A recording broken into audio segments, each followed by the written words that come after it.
Avance au large et jetez vos filets pour la pêche.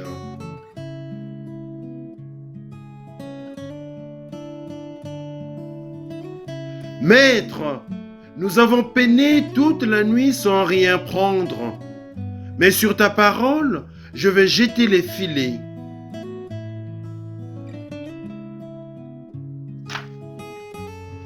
Sois sans crainte. Désormais, ce sont des hommes que tu prendras.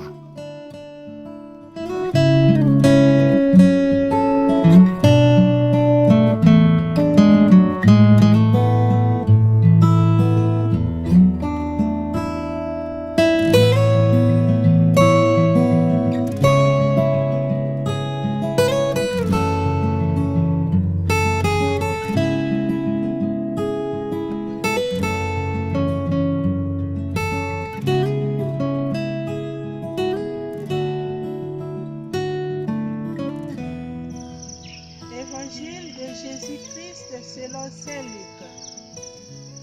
Un jour, Jésus se trouvait sur le bord du lac de Génézareth. La foule se pressait autour de lui pour écouter la parole de Dieu. Il vit 2 barques amarrées au bord du lac. Les pêcheurs en étaient descendus et lavaient leurs filets. Jésus monta dans une des barques qui appartenait à Simon et lui demanda de s'éloigner un peu du rivage. Puis il s'assit et de la barque, il enseignait la foule. Quand il eut fini de parler, il dit à Simon: « Avance au large et jetez les filets pour prendre du poisson. » Simon lui répondit: « Maître, nous avons peiné toute la nuit sans rien prendre, mais sur ton ordre, je vais jeter les filets. » Ils le firent et ils prirent une telle quantité de poissons que leurs filets se déchiraient. Ils firent signe à leurs compagnons de l'autre barque de venir les aider. Ceux-ci vinrent et ils remplirent les 2 barques à tel point qu'elles s'enfonçaient. À cette vue, Simon-Pierre tomba aux pieds de Jésus en disant: « Seigneur, éloigne-toi de moi car je suis un homme pécheur. » L'effroi en effet l'avait saisi, lui et ceux qui étaient avec lui, devant la quantité de poissons qu'ils avaient prise. Et de même, Jacques et Jean, fils de Zébédée, ses compagnons.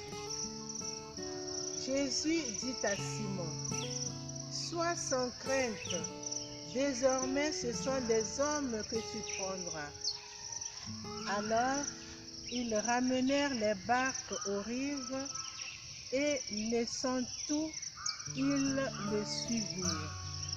Acclamons la parole du Seigneur.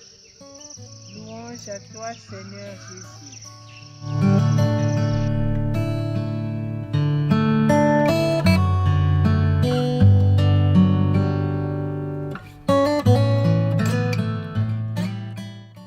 Chers frères et sœurs, les textes liturgiques de ce jour nous parlent de vocation, c'est-à-dire de l'appel de Dieu adressé à l'homme pour l'associer à la réalisation de son dessein de salut.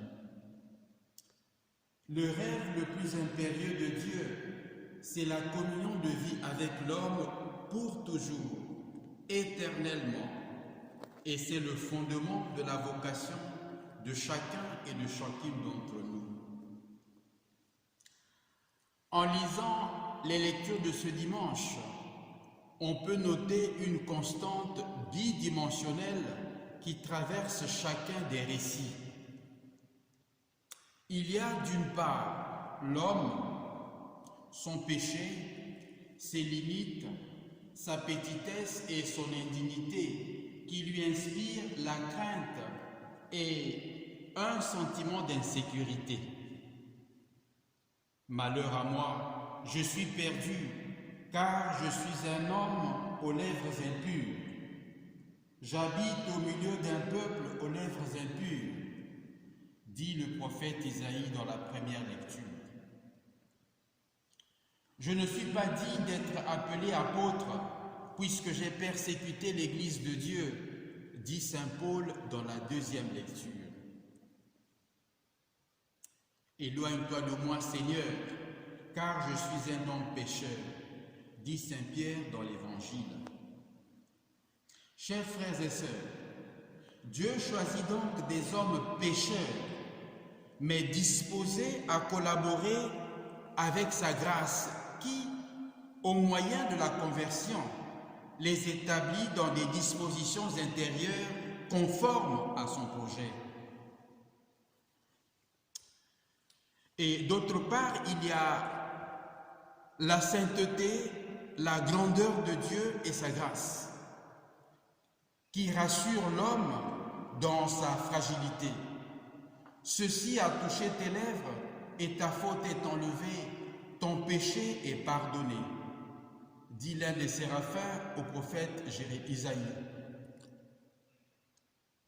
Sois sans crainte, dit le Seigneur Jésus à Simon-Pierre dans l'Évangile. Ces deux petites observations nous révèlent une vérité fondamentale.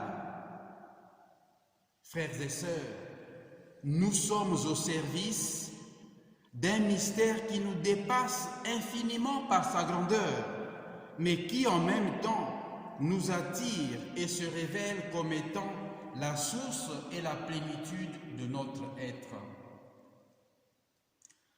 À l'instar de saint Paul, nous pouvons exprimer notre gratitude à Dieu en reconnaissant que ce que nous sommes, nous le sommes non pas par nos mérites, mais par la gratuité de la grâce de Dieu. Qu'as-tu que tu n'aies reçu, écrivait saint Paul aux Corinthiens? Et si tu l'as reçu, pourquoi te glorifies-tu comme si tu ne l'avais pas reçu? Pour que la grâce de Dieu ne soit pas stérile dans nos vies, il nous faut une attitude d'humilité, de disponibilité, de gratuité, mais inspirée par la parole de Dieu et l'obéissance de la foi. Maître, nous avons peiné toute la nuit sans rien prendre, mais sur ta parole, je vais jeter les filets. Et le miracle s'est réalisé.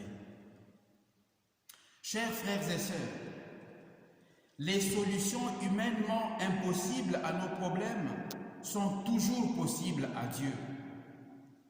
Pour nous aussi, le miracle sur nos efforts infructueux est possible, pourvu que nous disposions nos cœurs à la volonté de Dieu.